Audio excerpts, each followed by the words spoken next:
something really special about gathering around a table because it's a way that we can communicate with one another as a community and as peers.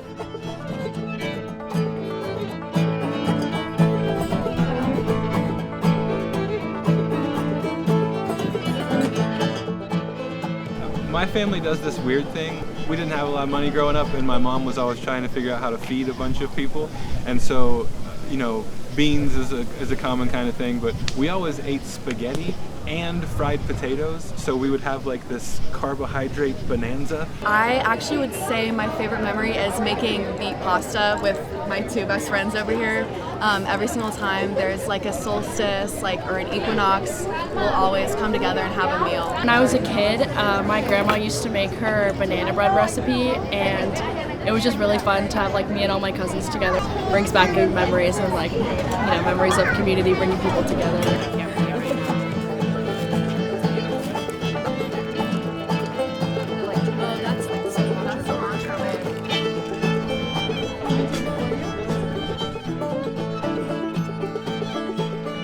I think storytelling in general is our superhero communication strategy. It helps us to understand each other at a deeper level. There's often I'm talking to a good friend of mine and they start telling a story about food and it's something I don't even know about them and I've known them for years. My dad was a pastor and we had a really small community, and I felt very loved and taken care of in that community, and anytime I was sick as a small child, if you ever got ill, I had a lot of older ladies in the church that would bring me soup and things along those lines. So soup has remained a really nice comfort food for me as I've gotten older, and I always think about how much food provides kind of that love and community connection in really special ways.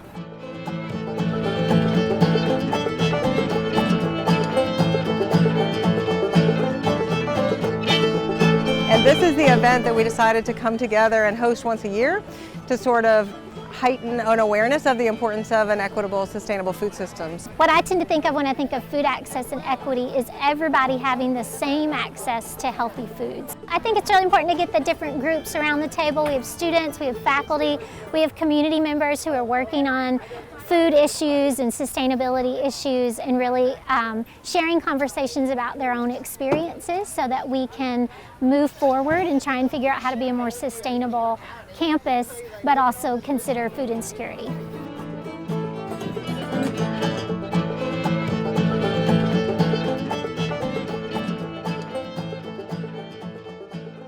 We've always encouraged people to buy things from the food hub, to buy things from a local farmer's market, any local farmer, trying to locally source as much food as you can here in the high country. Everyone has to eat, and our community especially has a lot of local food producers, and so when we gather around a table and we get to share that together, we also get to share stories and share something of ourselves too.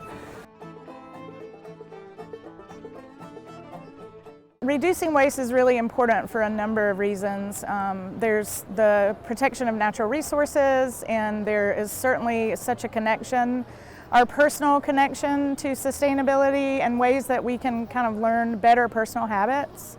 For this event in particular, there's also the educational opportunity, and we like to look for ways that we can lead by example every day on this campus. We try to make it a zero waste event, and so really the goal is that everybody brings their own equipment for eating, and they wash everything before they leave, and then we have compost for any of the leftover food. We also try to capture any leftover food and we take it to our food pantries. We have 14 food pantries on campus, and so whatever's left over, we usually take it back and try to divvy it out to the pantries across campus.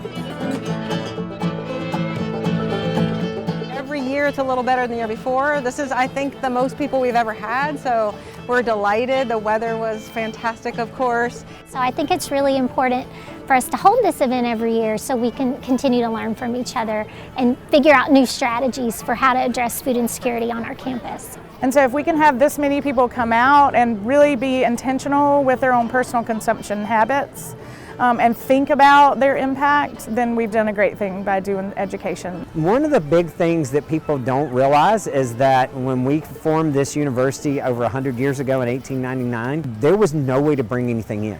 So everything was locally sourced. It was grown right down here and what everybody knows is the Peacock Lot. That was where all that was where the cattle, the chickens, I mean, everything that sustained all these people here was grown right here because there was no way to bring it in here. I think it's interesting that over 120 years later, we've now come full circle, and that's become an integral part of the university again. Yeah, it's a great way to pause at the end of a day, take a deep breath, relax, and just enjoy a meal together.